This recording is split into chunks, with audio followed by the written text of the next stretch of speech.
क्या विराट कोहली और सौरव गांगुली ने एक दूसरे से हाथ नहीं मिलाया? क्या विराट कोहली और सौरव गांगुली एक दूसरे को इग्नोर कर रहे थे? क्या विराट कोहली का एग्रेशन सौरव गांगुली के लिए था? क्या विराट कोहली ने बदला लेने के लिए गांगुली की तरफ जाकर वो इशारे किए जब 50 रन बनाए थे? क्या विराट कोहली पोस्ट मैच जानबूझकर रिकी पॉन्टिंग से बात कर रहे थे बट सौरव गांगुली को इग्नोर कर रहे थे? देखिए, आपने वो डायलॉग सुना होगा कि बड़े बड़े शहरों में ऐसी छोटी छोटी बातें जो हैं वो होती रहती हैं, लेकिन कई बार बड़े बड़े मैचेस में छोटी छोटी बातें होती हैं जो लोग हाईलाइट कर देते हैं और बहुत नोटिस कर लेते हैं। और ऐसा ही कुछ हुआ जब दिल्ली कैपिटल और आरसीबी का मैच। इस मैच में विराट कोहली और सौरव को लेकर बहुत सारी तस्वीरें, बहुत सारे वीडियोस वायरल हो रहे हैं और उसमें प्रशंसक ये दावा कर रहे हैं कि इन दोनों के बीच की जो नफरत है, जो खटास है, जो तीखापन है, वो खत्म नहीं हुआ है और अभी भी दादा यानी सौरव गांगुली और किंग कोहली ये मूव ऑन नहीं कर पाए हैं। ये एक दूसरे को नापसंद करते हैं और जब एक दूसरे के सामने आए तो इन तस्वीरों में दिख रहा है कि वो नापसंद। दरअसल इस मैच में 3 ऐसे मोमेंट्स रहे जहां पर ये विवाद जो है उसकी वजह बन गया। पहला मोमेंट जो था वो विराट कोहली के 50 रन बनाने के बाद उनका वो एग्रेशन।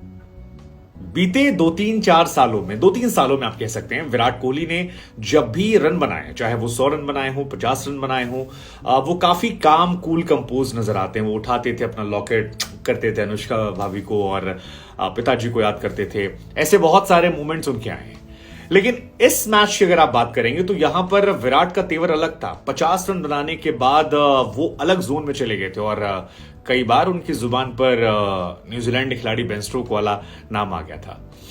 अब ये इत्तेफाक था या कुछ और था, ये समझ में नहीं, क्योंकि विराट कोहली ने इस आईपीएल में भी 4 मैचेस में 3 हाफ सेंचुरी बनाई और बाकी के 2 मैचेस जो थे वहां पर ऐसा एटीट्यूड नहीं दिखाया था। और जिस वक्त विराट ये एटीट्यूड दिखा रहे थे उस वक्त सामने डगआउट में रिकी पॉन्टिंग के साथ सौरव गांगुली कैप लगाए बैठे थे। तो विराट की ये जो एटीट्यूड है ये इत्तेफाक है या वाकई में ऐसा है, ये हम आप पर छोड़ देते हैं। क्योंकि बहुत सारे लोग तो मान रहे हैं कि 4 मैचेस में अगर आप 3 में हाफ सेंचुरी लगा रहे हो और हर मैच में आप रन बना रहे हैं, आप ऑरेंज कैप की लिस्ट में टॉप पर है और आप बाकी में शांत हैं, यहां पर एटीट्यूड है दिल्ली जैसी टीम के खिलाफ, तो कोई नया माइलस्टोन नहीं था यहां पर और कोई ऐसा बड़ा माइलस्टोन भी, मतलब अलग से कोई रिकॉर्ड भी नहीं बना। तो फिर क्या ये दादा के लिए था?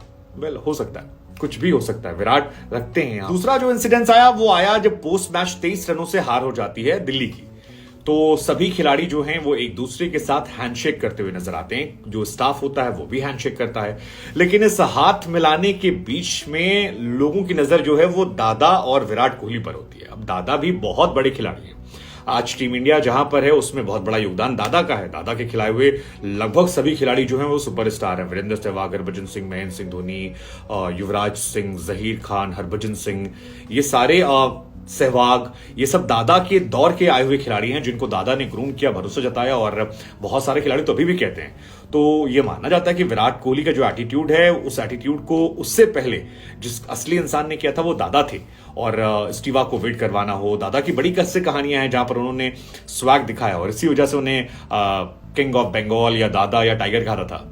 तो दादा और जब कोहली आसपास आए तो लगा कि हैंडशेक होंगे, नहीं किया, एक दूसरे को इग्नोर कर दिया और सबने नोटिस कर लिया। लोगों ने कहा यार इतने बड़े खिलाड़ी हैं, मतलब कैसे यार आप एक दूसरे को इग्नोर कर सकते हो? आपको करना चाहिए था, हाथ मिलाना चाहिए था, लेकिन नहीं मिलाया तो नहीं मिलाया। और इसके बाद हद तो तक हो गई जब रिकी पॉन्टिंग से जाकर विराट कोहली बात करने लगे और दादा खड़े, दादा वहां से मूव ऑन कर गए। लोगों ने कहा गुरु अब तो दिख गया, अब सारी कड़ियां जुड़ गई हैं, ये फर्जीवाड़ा नहीं है, ये असली में है और दोनों के बीच में टकराव है और दोनों एक दूसरे को जमकर इग्नोर मार रहे हैं और ये अब असली सच्ची। अगर इस विवाद को आपको समझना है थोड़ा पहले चलना पड़ेगा। अनिल कुंबले कोच बनाए गए थे भारतीय क्रिकेट टीम के, विराट कोहली को वो नापसंद थे। अनिल कुंबले थोड़े स्ट्रिक्ट थे, उनका रूल रेगुलेशन ज्यादा था। विराट कोहली जब आए तो उनको लेकर बहुत सारी चीजें अलग होने लगी थी। मसलन पहले खिलाड़ियों की बीवियां जो हैं वो जाया नहीं करती थी। सुरेश रैना ने हाल फिलहाल में कपिल शर्मा भी कहा था कि एक नया कप्तान आया जिसकी बीवी साथ में आती थी और फिर सबकी बीवी आने लगी, बीवियां क्या उनकी नैनियां भी आने लगी, पूरा परिवार आने लगा। बहुत सा और जो लोग पहले मना करते थे वही सिलेक्टर सब हाँ में हाँ मिलाते हैं। तो विराट कोहली कह रहा मैं, विराट कोहली बहुत पावरफुल हो गए थे और इतने पावरफुल हो गए थे कि सारे नियम कायदे उनके हिसाब से थे।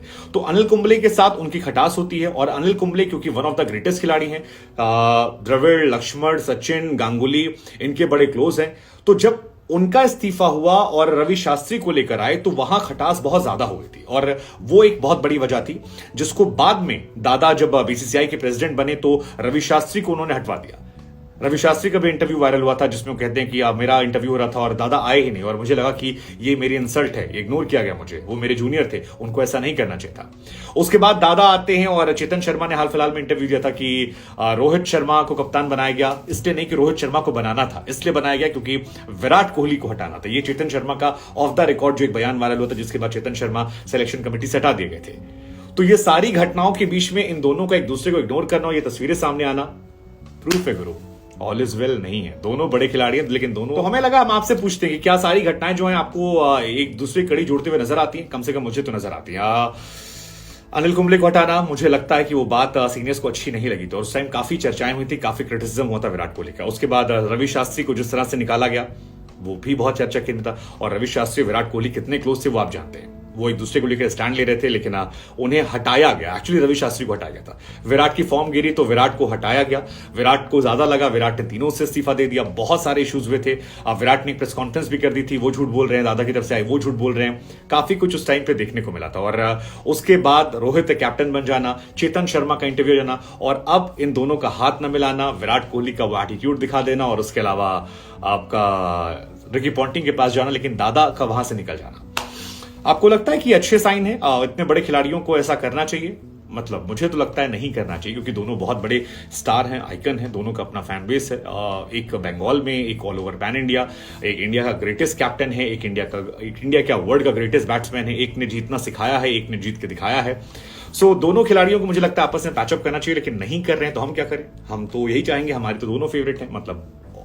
सो लेट्स जस्ट होप कि ये दोनों आपस में पैचअप कर लें और अगले मैच जब हो तो यहां पर ये सीन देखने को ना मिले। हालांकि अगले मैच में दिल्ली भी कुछ जीतने लगे। खैर, विराट कोहली के इस एटीट्यूड को लेकर आप क्या सोचते हैं और क्या आरसीबी जो है वो टॉप 4 में क्रैक कर पाएगी? आपकी सोच क्या है? कमेंट सेक्शन में जरूर बताइएगा हमें। अतीक और अशरफ को मारने वालों में से एक नाम है लवलेश तिवारी का। लवलेश तिवारी के बारे में कहा जा रहा है कि वो बजरंग दल से जुड़ा हुआ था, हालांकि उनकी माताजी जो है वो इस बात से इंकार कर रही है। लेकिन लवलेश के बारे में अगर आपको समझना है तो उनकी फेसबुक प्रोफाइल से आपको सब कुछ समझ में आता है, उनकी सारी प्रवृत्ति समझ में आती है। अपनी प्रोफाइल पर लिख रखा है कि हम शास्त्र वाले नहीं शस्त्र वाले ब्राह्मण हैं और अपना नाम जो है वो महाराज करके लिखते हैं, महाराज लवलेश तिवारी उर्फ चुचू जी। तकरीबन 1,500 फॉलोअर इनके हैं और दिसंबर महीने में आखिरी बार पोस्ट की थी। अब इनके पिताजी जो हैं वो इनसे बहुत दुखी लग रहे हैं, वो बार बार कह रहे हैं कि लड़के से हमारा कोई लेना देना नहीं है। इनके ऊपर भी 4 मामले चल रहे हैं जिसमें एक मामला जो है वो तो किसी लड़की को सरेआम थप्पड़ मारने का है। चौराहे पे किसी लड़की को ये रसीद दिए थे जिसके बाद इन पर केस अभी भी चल रहा है। पिछली बार ये 1 हफ्ते पहले घर गए थे, जैसा कि इनके छोटे भाई ने बताया कि कब आते हैं कब जाते हैं भैया, उस बारे में कोई जानकारी नहीं। और उत्तर प्रदेश के बांदा के ये रहने वाले हैं। इनके बारे में जो कुछ और जानकारी है जैसे जय लंकेश लिखते हैं अपने प्रोफाइल पे। इसके अलावा 1-2 कैप्शन अगर पढ़ के सुनाऊं, खटकता उनको हूं साहब जहां झुकता नहीं हूं, जिनको अच्छा लगता हूं झुकने नहीं देते। तो ये इनकी प्रवृत्ति जो है वो देखने को मिल रही है। नशा लग गया है, हिंदुत्व का शराबी हैं, इस तरह की बातें जो ये कर रहे हैं। हालांकि इनके माँ बाप इनको लायक संतान नहीं मानते हैं और ये अपने आप को एक बड़ा झंडा बरदार कहते हैं। तो ये भी इनकी प्रोफाइल है जो बड़ी दिलचस्प